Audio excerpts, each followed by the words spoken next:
Johann Gottfried Schadow, der Vater der Berliner Bildhauerschule. Johann Gottfried Schadow wird am 20. Mai 1764 in Berlin geboren. Sein Vater, ein Schneider, erkennt früh sein Zeichentalent und schon mit 13 Jahren verlässt er die Schule, das Gymnasium zum Grauen Kloster, um Zeichenunterricht bei Madame Tassard zu nehmen. Sie ist Miniaturmalerin und Gattin des preußischen Hofbildhauers Jean-Pierre Antoine Tassard.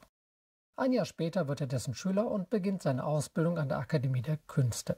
Jahre später möchte Tassard seinen begabtesten Schüler gerne mit seiner Tochter verehelichen und stellt ihm die Nachfolge als Hofbildhauer in Aussicht. Schadow, inzwischen 21 Jahre alt, entscheidet sich aber lieber zur fluchtartigen Abreise mit seiner Geliebten Marianne Devidels nach Wien. Bei seinem zukünftigen Schwiegervater, einem Juwelenhändler, leiht er sich Geld für eine Italienreise und verbringt die nächsten knapp 2 Jahre in Venedig, Florenz und Rom.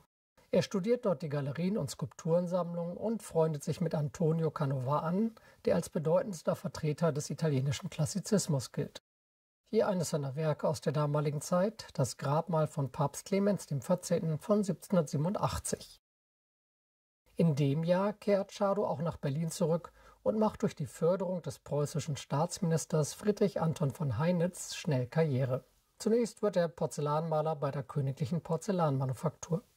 Als Tassard 1788 überraschend verstirbt, übernimmt Schadow auf Anweisung von König Friedrich Wilhelm II. Dessen letzten Auftrag. Er gestaltet das Grabmal des Grafen von der Mark. Bei diesem handelt es sich um den Lieblingssohn des Königs und dessen langjähriger Mätresse und Vertrauten Wilhelmine Enke. Friedrich Wilhelm II. War 1786 König geworden und hatte Wilhelmine und seine illegitimen Kinder in den Adelsstand erheben lassen. Es ist nicht sicher, aber auch nicht auszuschließen, dass der Halbbruder des späteren Königs Friedrich Wilhelm III. Daraufhin vergiftet wurde. Schadow wählt eine strenge, an die Antike angelehnte Formgebung und stellt den Jungen so dar, als schliefe er nur. Er wirkt, als sei er beim Spielen eingeschlummert, das Schwert ihm dabei aus der Hand gerutscht. Ebenfalls 1788 wird Schadow im Alter von erst 24 Jahren als Mitglied der Akademie der Künste berufen, wird dort Lehrer der Bildhauerkunst und einer der 5 Rektoren. Außerdem ernennt man ihn zum Leiter der Hofbildhauerwerkstatt und zum Direktor der Skulpturen beim Oberhofbauamt. Dort ist er zuständig für die skulpturale Ausgestaltung aller wichtigen Gebäude Berlins.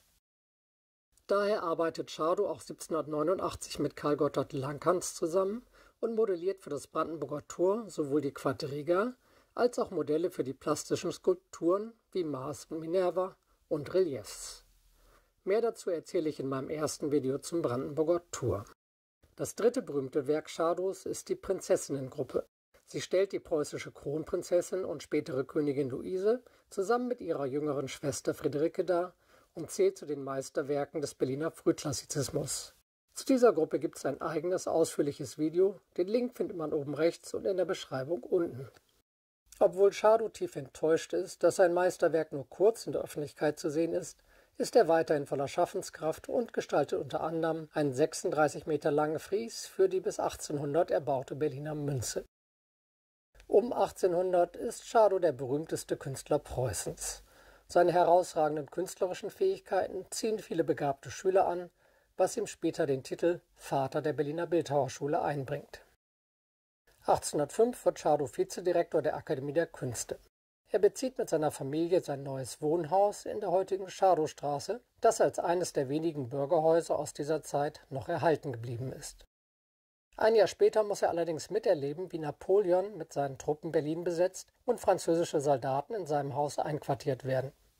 Es gelingt ihm auch nicht, die Beschlagnahmung von Kunstwerken zu verhindern. Selbst seine Quadriga wird vom Brandenburger Tor heruntergeholt und nach Paris verschifft. Erst 8 Jahre später kehrt sie im Triumph nach Berlin und an ihren Platz zurück. 1816 wird Schadow zum Direktor der Königlich Preußischen Akademie der Künste ernannt. Mit der Zeit werden die prestigeträchtigen Aufträge allerdings weniger und er wird von seinen Schülern, insbesondere Christian Daniel Rauch, übertrumpft. Am schwersten verwinden kann er, dass es ihm trotz seiner so langen Schaffensperiode versagt bleibt, ein Reiterdenkmal zu gestalten. Den Auftrag für das Denkmal Friedrichs II., um den er sich lange Jahre beworben hat, erhält statt seiner sein Schüler Rauch.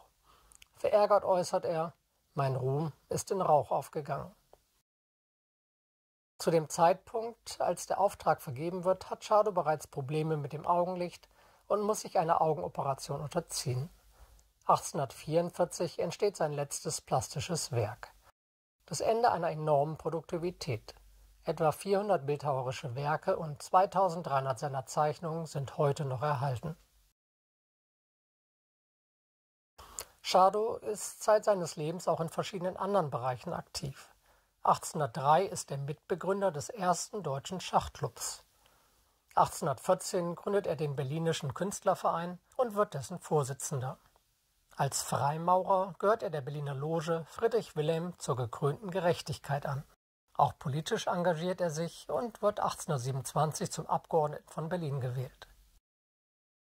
Aus 2 Ehen, seine erste Frau verstarb 1815, gehen 6 Kinder hervor, von denen 2 ebenfalls bekannte Künstler werden. 1850 stirbt Schadow im Alter von 85 Jahren friedlich im Kreise seiner Kinder und wird auf dem Dorotheenstädtischen Friedhof in Berlin-Mitte begraben. Seine Ehrengrabstätte ist dort heute noch zu finden. Sein Werk hat einen ikonischen Status erlangt. Und viele seiner Arbeiten sind in Berlin in der Friedrich-Werderschen Kirche und in der Alten Nationalgalerie zu bewundern. Derzeit und noch bis zum 19. Februar 2023 gibt es in der Alten Nationalgalerie eine Schadow gewidmete, sehr empfehlenswerte Sonderausstellung, die auch die Erstellung dieses Videos angeregt hat. Viel Spaß dabei! Alles Gute und bis bald.